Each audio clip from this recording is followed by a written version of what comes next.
Welcome to the podcast, Food Talks. I'm Dallas Townsend. I will be your host, and I act as the uninformed consumer asking a nutritionist all the questions that you have. Hello, I'm Jordan Townsend. I'm our resident nutritionist here at Naturally You, and I'm here to inform the uninformed consumer, answering and helping to unpack some of your more difficult nutrition questions.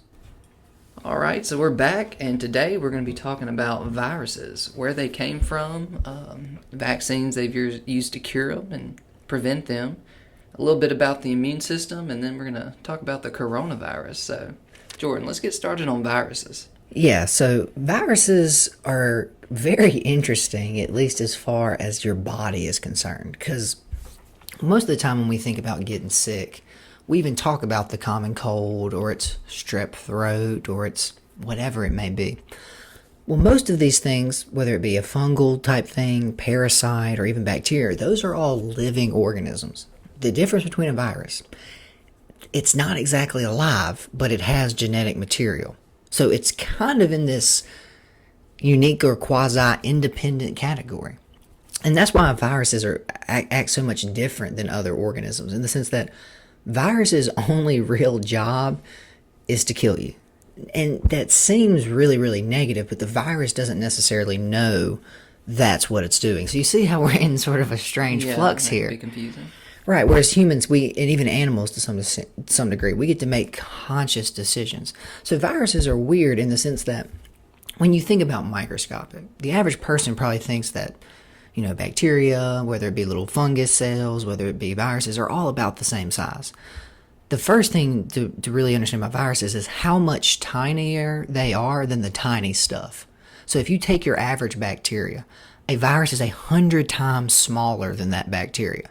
So believe it or not, the first wars ever raged were viruses against bacteria. So that's what's strange, is we've just come onto the scene kind of recently, and we present a good host. We're a good, easy target. Mm-hmm. So that's where this whole issue starts to come into play, is that we still don't even really fully understand the enemy. We're still trying to just now figure out, because again, you got to start to think, too, about it's called the germ state of disease. That was the big thing that Louis Pasteur kind of came up with. That's what pasteurization is. That's why we have all these sanitation techniques. We don't get things like botulism anymore. Those are all bacteria. Yeah, no, exactly. Sounds horrible. Well, the biggest problem people don't realize is, of course, this is food talk, so we got to weave this in here, is traveling long distances was hard because food would go bad. A problem we don't think about very much anymore, but that's kind of what we kind of do on this show. We tie everything together. So let's go back. When they were first pasteurizing milk, they started to figure out, okay, hey, they could actually see some bacteria with a microscope. You cannot see a virus with any sort of ocular lens. The only way we've seen viruses now is through electronic microscopes, which means you literally blast an electron at something and it'll create a 3D picture based on where the electrons go around it. I love technology. It's amazing. Well, what they realized, they actually knew about viruses before they knew about viruses, because what they would do is they were filtering out some of these different milks, and it was actually a tobacco leaf that they first figured this out. There was a virus that attacks the tobacco plant. Well, even when they looked and filtered it and ran it through all these different tests, something was still causing the problem. It was right at 1900 that we first discovered viruses. So that's what's even strange about viruses. They're kind of the newest of the microorganisms that we've figured out. So the next thing you got to realize is, because it's not alive, and alive, again, it gets into kind of a strange territory, but bacteria themselves have a way to divide themselves. Replicate. It is asexual. They don't need to find another bacteria. There's no eggs. There's nothing like that. They split. They have a way to actually recreate those genes. Viruses are different. Viruses are kind of parasitic in a sense, in the fact that they need a host. So viruses being so much tinier, because that's what you really want to think about virus. It's basically like just the genetic material of a bacteria that went rogue and is now doing its own thing and just passing on this really, really, really tiny line of code. So you see why we call them computer viruses, right? It's a very good analogy, exactly, for what's really going on. Whereas, again, the average human genome, we've looked at, 20,000 genes. Believe it or not, that bacteria actually have about 1.2 million. Ooh. So bacteria are actually way more complicated than us. Only because they've had so many more life cycles. I mean, we have 70 years for They've the average evolved into human. different versions, and Well, 3 days to them is like 3 millennia to us. But they've been doing that for how much longer than humans? So who knows? we digress on bacteria. So that's where viruses come in. Viruses are this weird little in-between in the sense that they're just one little tiny clip of genetic material. So what they do is they find their host cell, they inject that material in, and that little code implements itself into the genetic code.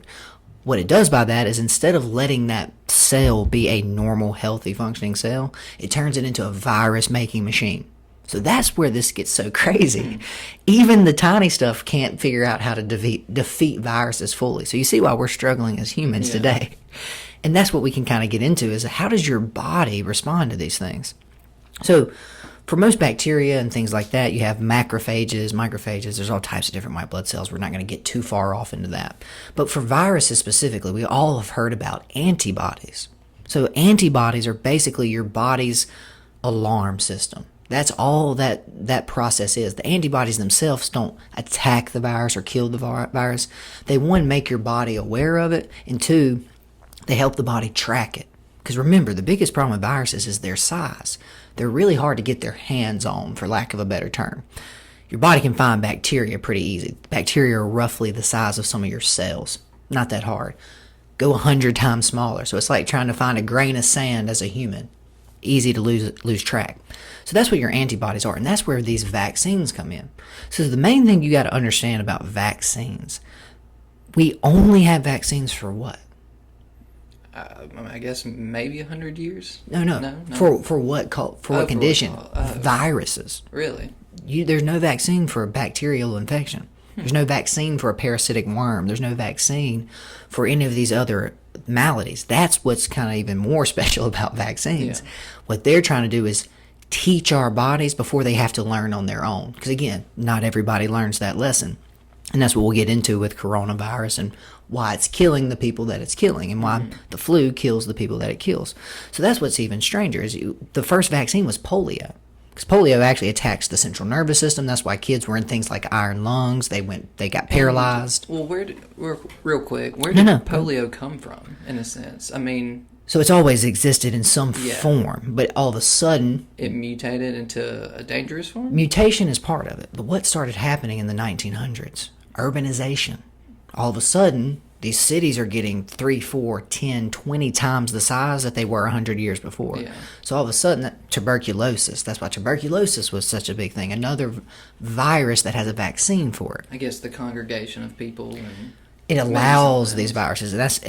To be honest, that's what happened with COVID-19. Yeah. If you look at the population density of China compared to the rest of the world, like sardines. It's like 10 times more dense than New York. So imagine that. That's what people don't really ever grasp is we think our cities are big and bustling. It's a different planet over there just because they're more used to living in those tight environments for longer. Yeah. So that's what happened with things like polio and tuberculosis and the Spanish flu of 1920. For the first time ever, these viruses had so many more subjects. Because remember, a virus is strange in that it's not consciously trying to make more viruses. It's sexual reproduction. Its way to pass its genes on is to kill your cell. I have to hijack that cell, turn it into a virus factory. The virus bursts out, the cell dies. So that's why I say it's completely different than a parasitic worm. The worm just is hanging out, letting you eat. It's stealing a little bit of your food. That's even sort of a beneficial relationship in some degree. Same thing with even fungus, even bacteria. We always keep talking about it, but we're going to have a whole episode on probiotics. Mm-hmm. Those are bacteria working for you. There's not any viruses that work for you. That's where they kind of even put themselves in a completely different category. They just kill. Just They're really alien. And I don't want to get out into that weeds either, but they really are, unlike any other what we would call quote-unquote form of life. Yeah. Because they're not even living. They don't even have male-female. They don't even have reproductive organs. They have DNA inside of them that they're trying to get inside of another cell. That's it. That is their reproduction process. So just like humans, we find a mate. Deer find a mate. Bacteria find similar bacteria, and they even merge or even just split, like cells, cell division. Viruses are so different. So that's why we had to come up with what we call vaccines. So all vaccines are is you're basically trying to pre-train the body. hey, this is what influenza looks like. So hopefully it makes those specific markers. When you come in contact with that virus, your body is able to pounce on it, because that's the only way you can stop a virus, is you got to get in front of the virus. Meaning, the way a virus kills you is that replication process basically runs out of control, to the sense that the virus doesn't realize it has to stop. That's why we even have things like probiotics. There's some bacteria that have no interest in damaging the area they're living. Viruses don't even realize there's an area they're living. They're just trying to make more virus. Take everything, take more every virus. cell, and The only goal is more virus. So if it honestly works kind of like the stock market. More. So that's what ends up happening when you kill it. When you fight off a viral infection, you basically stop the spread. You keep it from making any more viruses or cells, thus controlling it. So now we got to kind of split. Because what's happening is, just like with bacteria, how many different types of bacteria do you think there are, Dallas? unnameable amounts. Entirely too many. There's tons of different types of virus categories. Now, I don't want to get off too technical in the different ones, but we have flu-type viruses. There's all types of influenza strains, ones that look similar. Are they flu type because it gives you certain symptoms? The way they look. Okay. So it's all about cell structure. So like a good example is, people have probably heard, if you've ever been in Biology 101, gram-negative and gram-positive bacteria. There's ones that actually stain differently. So that's one way we identify them. Hey, if you put this fluorescent stuff on them, some either do or don't stain based on different proteins in the bacteria. There's all types of different worms. There's all types of different fungus. Again, we don't want to get too technical. Yeah. But that's what it is. There's certain rod-shaped ones. There's certain cylindrical-shaped ones. There's certain circular. There's certain corona-shaped one. And that's what, if you really look up what the coronavirus is, that's like the cornea of your eye. It's circular. That's all that means. And that's what, just to dispel some rumors here, a lot of people notice all of a sudden on their Lysol packages. Me and you actually noticed this. We had bought them at Sam's, 8 months ago, a year ago? Well, if you read on the back, it says helps kill flu-like, corona-like, and other et cetera type viruses. So people were freaking out. Oh my gosh, it said human corona on the back. They knew about corona. They did, because there's types of viruses. And that's what makes this one so unique and why people are getting so scared. It's new. So let's look at some numbers here real quick, too. Oh, and again, real quick, before we even get into some actual numbers, the biggest mistake a lot of people make, too, is when they get things like the common cold. The biggest mistake we make, and we don't realize is, remember, antibiotics do not work on viruses.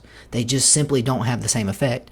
Remember, antibiotics are actually fungus that we have tricked into working for us and killing bacteria.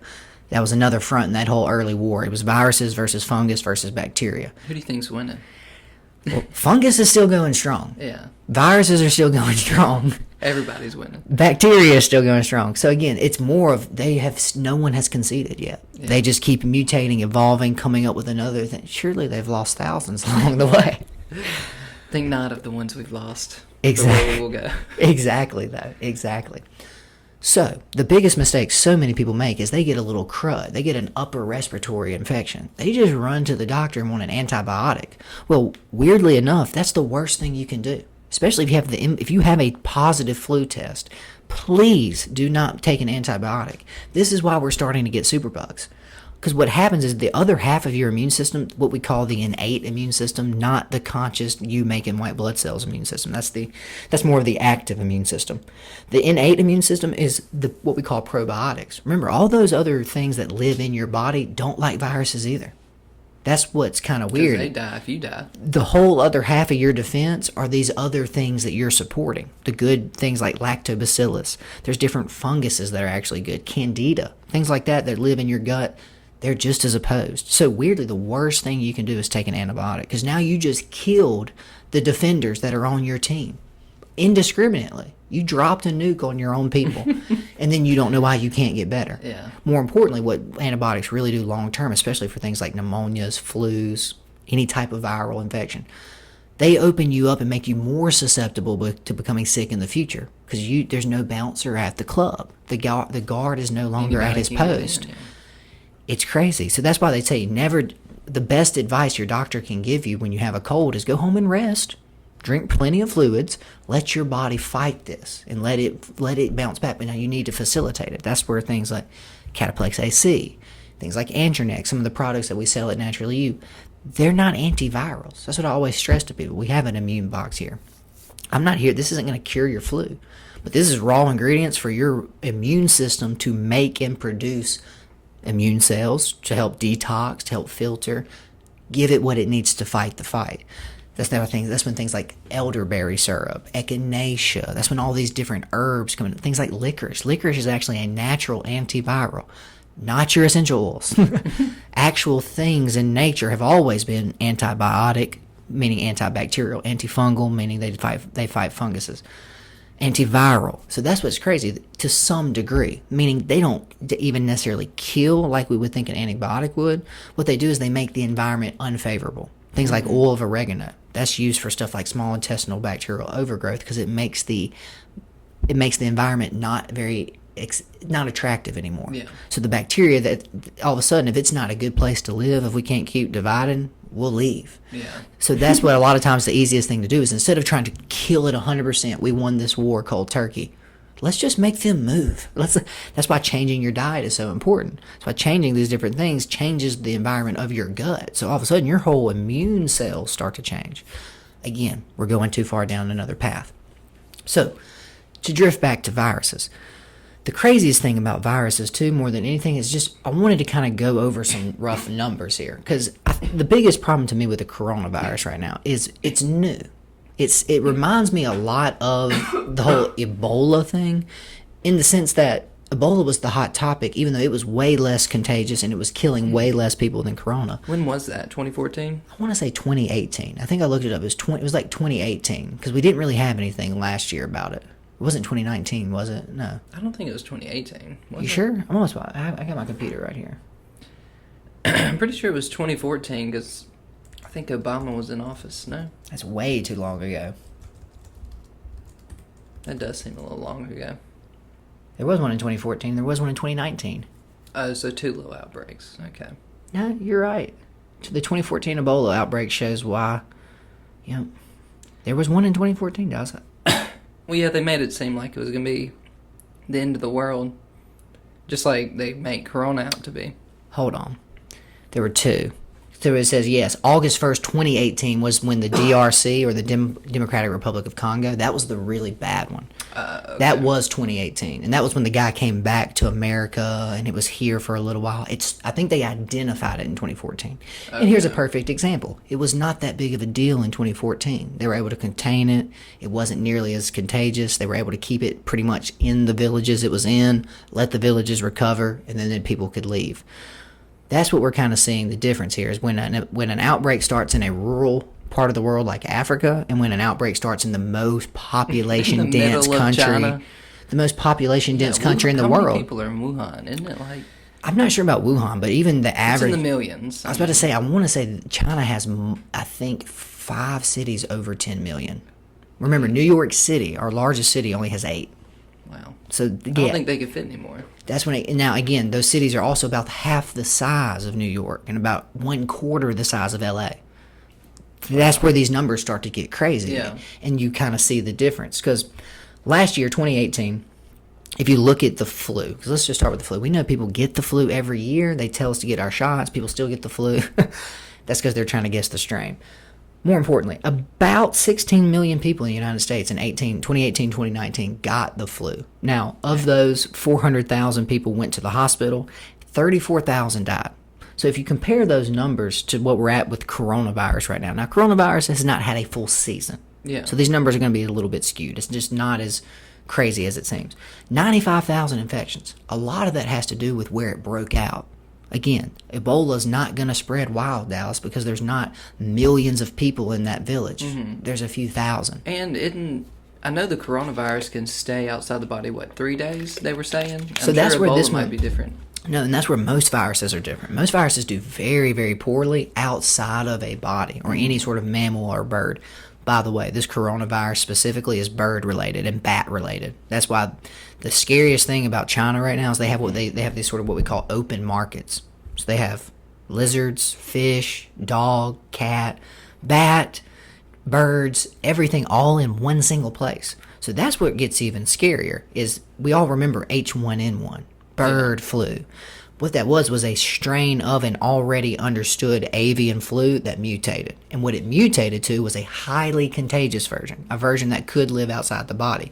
So that's what's kind of crazy about this, and what's strange about us going up against this war is we're fighting someone who's been at war a lot longer than us. Yeah. These viruses and any bacteria and anything we come up with, I mentioned it earlier on here, one of the biggest problems we're having right now are superbugs. These methylcoccin-resistant Staph aureus, that's MRSA. That's the number one killer at hospitals right now. Meaning you check in for your leg hurts, or you got swelling, you got chest pain, and you catch MRSA, and you die because it's completely resistant to all antibiotics. That's what we're starting to get to. That's the problem with going to war with people who've been fighting a lot longer than you. Their only job is survive, adapt, or die. So whether it be a virus, whether it be a bacteria, whether it be any of these things, their life cycles being so much quicker than us, they adapt almost instantaneously. Whereas for humans, it can take us 3-4 generations. Yeah, they're worried that the coronavirus will... I mean, we're seeing it now in Seattle. There's like 10 cases. And they just reported one death in California. They're worried it has like a 2-week incubation period in the body, so they're worried that more it'll come out, more people are infected, and that's why China's doing the quarantine as well, though, because they know that and that's why Ebola was kind of handled pretty easily. Like I said, they kept those villages on quarantine, let it pass. Once there's no more infections and the virus has been stopped, it's stopped. That's why things like smallpox have essentially been eliminated. Other than the copies they have at the CDC, there are no circulating viral versions of smallpox. That's what's interesting. You can actually completely stop a virus. It's just very, very, very hard. So what were the numbers as far as the deaths that are related to this thing? Because if it's weaker than the flu, for the most part, you don't want to underestimate We've only anything, been here 2 but months. You also don't want to panic, which most of the country is trying to talk fall about. into. Yeah, it's just something to talk about. It's just the hot new thing. It really is. That's the problem with living in the clickbaity world. So I know you and me, living in Mississippi, we're not congregated and packed in. We go outside. You may not be within 100 feet of anybody, much less, you go out in Wuhan. It's probably 100 people around you if you're walking around downtown. Or Seattle or New York or LA. Yeah. I don't know if we'll really see cases of the coronavirus. Plus, if we don't test, which America hasn't been doing a lot of tests either. They've only tested like 450 people. And then the CDC took down, they had on their website where they were showing how many people were testing in each state, and then they took that down. Open and honest, right? Yeah, I mean, if we just don't report on how many people have it and are getting sick, I guess it's not going to be a problem. But someone like you and me who try to eat right, stay healthy, take supplements, and try to keep our immune system up, even if we got it, the numbers just are showing that we'll probably be fine.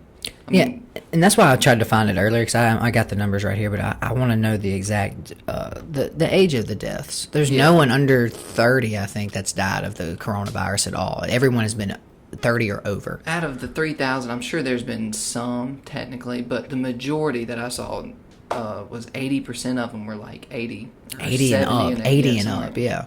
So the actual numbers, total confirmed cases is 95,000. So let's just round that up to 100,000, make this easy. Total deaths is 3,250. So let's just round that down to say 3,000, make it easier. Let's just go ahead and say it's Wednesday, March 4th. Yeah. Those numbers. So if you're listening to this on the end of March and the world has fallen into chaos, end of 2020, forgive us, but it should. So 3,000 people, so about 3% death rate. Yeah. So again, not even that crazy when you really start to look at it. Total people recovered is 50,000. So 50,000 people have completely gotten better, had no fallback or issues. So that's what's kind of interesting about this, is it just seems like more than anything to me, it's extremely contagious. It's not overly deadly. That's what they're really fear when they talk about these pandemics and things. It's something like corona that has Dallas, imagine if it had a 2-month incubation period. It could live outside the body on a surface for 2 months. 50% kill rate. Like, if you get this, you probably get that shuts down economies. That shuts down the world. Because you cannot go to work for fear of death. Exactly. That's when it starts to get scary. So that's what I want to do more than anything. I want to tame back some of these fears. It is something to be worried about. It's something to be aware of. It's something to know what's actually going on. But again, well, I mean, you don't want your grandma to catch it and die just because precisely. You're younger and whatnot. So there is concern, but not. Remember, we've had stuff like this before. Hysteria. We've had West Nile virus. Yeah. Just come to America. Remember how much we freaked out? Like 6 people got it. I was hoping they were going to keep us home from school. They didn't. But that shows how amazing our world is today. You realize that virus's name comes from what? The west bank of the Nile River. This weird little disease, this weird little virus popped up, and it made it to the continental United States. Somebody wanted to go kayak and then come back home. Welcome to why these things can spread like they never have before, why these viruses are really becoming an issue. Humans have all of a sudden given them this extra leg up. 10,000 years ago, it was never an option to infect more than a few people in China. That's probably where it stopped. It may trickle around Asia. But that's it. There's no one traveling any further. I'm sure we'll get some cases in Mississippi, but I would just assume it would be rather low. You know how we're going to get them? People coming back to Mississippi from California or Atlanta or coming through New York. Or given enough time, yeah. But so that's all we can hope. We can hope we can figure out some sort of treatment, some sort of maybe even a vaccine, but more than anything, just that it's not going to be extremely deadly. Like you said, 80% of the people were over the age of 80. Those are the same people that was dying from the flu. You know, it's not like all of a sudden, like you said, when it starts killing 18-year-olds who are healthy, normal people, when it starts killing 25-year-olds, when it starts killing children, now we need to worry. And not that people that age can't be healthy, right, or can't be unhealthy to die from it, but a lot of it, you have to look at the person. I mean, if it kills an obese 25-year-old in the ICU, if a child struggling, like my gosh. If it kills someone who's overweight, is on multiple medications, has multiple diagnoses, who's at a nursing home in China. Okay, yeah, like that person was already in an extremely weakened state. This new virus shows up. That's just the straw that breaks the camel's back. So understanding what, like you said, who it's actually attacking and more importantly, killing is important. The number 3,000 seems crazy. Oh my God, 3% kill rate. If that was the whole world, that'd be 300 million people. Well, yeah, the world, 300 million people, though, they're not going to hopefully even be able to catch that. I mean, yeah, is there a chance that if you come in contact with the coronavirus, say you sneeze on the desk, I touch on my hand, and, you know, I rub it on my pants, and that's it. Like, it got on my hand, like, is it 100% catch rate if it touches you, or can your body be resistant to it? So there you go. That's the people that recovered. Some people even got sick. They got sick. They tested positive. Their body fought back and won that war. And that's why, again, I hate to get back to this, but that's why vaccines are important to some degree. There's no other defense to a virus. You cannot take. We do have antiviral drugs. Now, antiviral drugs are interesting, and they're not like antibiotics. Antibiotics actually function and work to kill the bacteria, correct? Mm-hmm. Remember what I said earlier? These things aren't really alive. Plus, they're so stinking tiny that most chemicals that even fight viruses are, again, like 150 times the size of the virus. So the drug comes in, the virus just goes around. I was about to say, it sounds like a war they should win, but I guess size isn't when you actually look at how vaccines or antivirals and things like that actually work, all they do is they stop the virus from replicating. What they do is they get into the tissues and the cells, and they block the virus either from entering the cell, or it blocks it from binding to the RNA. That's the only way to get around a virus, or to keep it from doing its job, is to stop it from actually some point in that step. You can't actually kill it itself. Because how do you kill something that's not alive? Yeah. It's kind of like the old Walking Dead situation, man. You gotta. That's why it's always a virus in those movies. You realize that? Yeah, or some kind of. If a virus gains sentience, that's what a zombie apocalypse really would be like. There's no other rule but more. Yeah.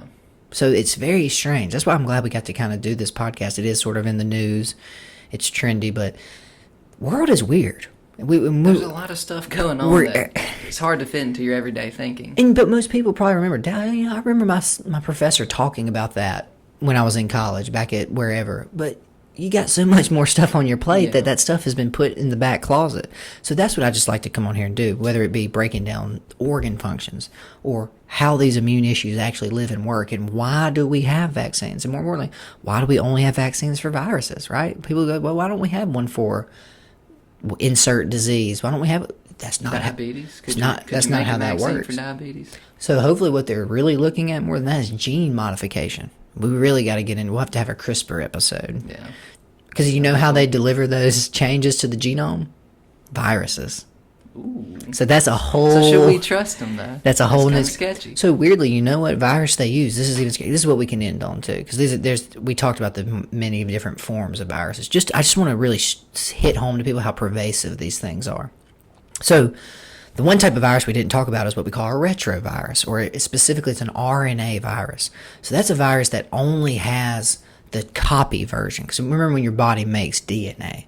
DNA is the actual one that's coding for something. RNA is just the one that takes this data and sends it over to a new cell. So the most common one we all know about is herpes. So herpes, there's simplex 1, which is the one that results in cold sores, fever blisters. Herpes simplex 2, that's the genital one. But there's actually several different forms of even herpes. There's HVS6 or HVS7, just like H1N1, just like COVID-19. Just a different form. COVID-19, exactly. So the weird thing about herpes is because of the way this virus works, what it does is when it infects you, it comes in and it actually copies Jordan DNA. So it now steals and looks just like Jordan DNA. So it goes through these two periods, what we call active or outbreak or dormant. So that's why they say things like herpes, HIV, EB, or the one that causes I'm blanking. Not is it Guillain-Barré? I think it's that one. It's the one that causes your spleen to swell, and you have to get it removed. Mono. It's the one that causes mono. Oh, okay. I'm blanking, y'all. Totally sorry about that. All of these live in you forever. They never go away because the way they replicate is they steal you. So when your immune cells come looking for them, they get passed over because they actually have your DNA in them. So the current count right now, 70% or 7 out of every 10 people on the planet have herpes simplex 1 somewhere in their body. All that's telling you, Dallas, too, the most common way herpes is passed on, mother to child. It gets passed on. That's why I was born with that. I have fever blisters from day one. The other expression of the gene is, or another way it expresses itself specifically, mouth ulcers, the ones that you and Dad get. Yeah, so that's have a bunch. I haven't had any in a while. Fever blisters, used to have them all the time. I haven't had them in a while. Once you get your immune system and it can keep it in check, that's why they call them cold sores or fever blisters. They only come out when your immune system gets distracted. So what these viruses are so smart to actually do, they watch for your hormone changes. So when cortisol levels go up, the body knows you're stressed. So this virus is sitting there looking and waiting. So it actually just only expresses itself when it's time, hoping it can pass on, it can infect somebody else. That's how because you can pass on things like herpes and stuff like that. So that's all they're trying to do. They only show up to spread more virus and they go back dormant. Crazy. So at some point in history, 100% of humans will have herpes in our DNA. They've already won that battle. They've got the majority. Now it's just time. Well, hopefully they're here to help. So to send us out, what are some things that we can do to help boost our immune system going forward? If you really are freaked out about the coronavirus, what are some things that I could do to help boost my immune system if it wasn't already good? Well, first come to Naturally You, get tested for it specifically, but there's a lot of different people know about vitamin C, right? Yeah. People know about zinc, people know about echinacea, elderberry syrup, all those things are great. The thing is, each nutrition is depending on your body. Because again, you may need different support simply because you're low on a specific nutrient. You might need more calcium. You might need more vitamin C. You might even need more vitamin D. All of those are used in the immune system because they build what we call those white blood cells. Mm-hmm. So those have they have protein in them. They have fat in them. They have all kinds of different things in them. So my thing would be, we want to actually hear it naturally. You test you. See specifically what you need. Is it echinacea? Or is it just vitamin C? Or is it high levels of zinc? So that's the thing. There's a lot of different stuff out there. Even licorice. Licorice, like I said earlier, has a natural antiviral. It actually stops that herpes virus from replicating. So that's what's weird is there's ingredients and chemicals in nature that already do sort of what our antiviral drugs do. And that's why I was going to say the whole crazy ending to that is for things like these CRISPR technologies, they use a synthetic form of the HIV virus, but the virus goes in and injects its new changes that we want. So that's what's so crazy. That's how we're finally starting to tame this one like we did antibiotics. Antibiotics was us getting fungus to do what we want. This CRISPR gene therapy is us getting viruses to do what we want. So the future is going to be strange. It's going to be very interesting because we're at a kind of a turning point for understanding. Because remember, guys, when we first found viruses, electricity didn't exist. That was only about 100 years ago. I think it was 1889 was the first virus was discovered. So that's what's kind of crazy, right? It's only been about 120 years since we've even known about these things. Yeah, and they've been here ginning the whole time. So that's the thing. It's, again, what about 3 days is for them is a millennia on their time scale as far as their changes. Because again, the average human has 20,000 genomes that code for something. There's about 1.6 million in your average bacteria. So they're so much more complicated. And not complicated. They're so much more resilient than us. That's why they have so many extra genes. They've played the game so many more times. They've got all these little extra adaptations that their genes have had to account for. So that's what's even crazier is they're actually, in a way, more complex. You would look at us and say, surely we're more complex. Maybe more things are going on, but we're not as adaptable. We're not as easy to turn left or right, depending on how that environment changes. Systems, but yes, as far as complication goes, yes. But as far as adaptability goes, humans are not quick to change. Not at all. All right, well, that's been great, man. Hopefully we are going to be back here next week. Hopefully we don't have coronavirus, and hopefully the world's doing good. Yeah. So this could age really badly. they're really good. So stay tuned, and we'll be back next week. And don't really know the topic now, but we'll figure out one for y'all. Just let us know in the comments, like and share, and just tell us what y'all want us to talk about. So thanks for tuning in.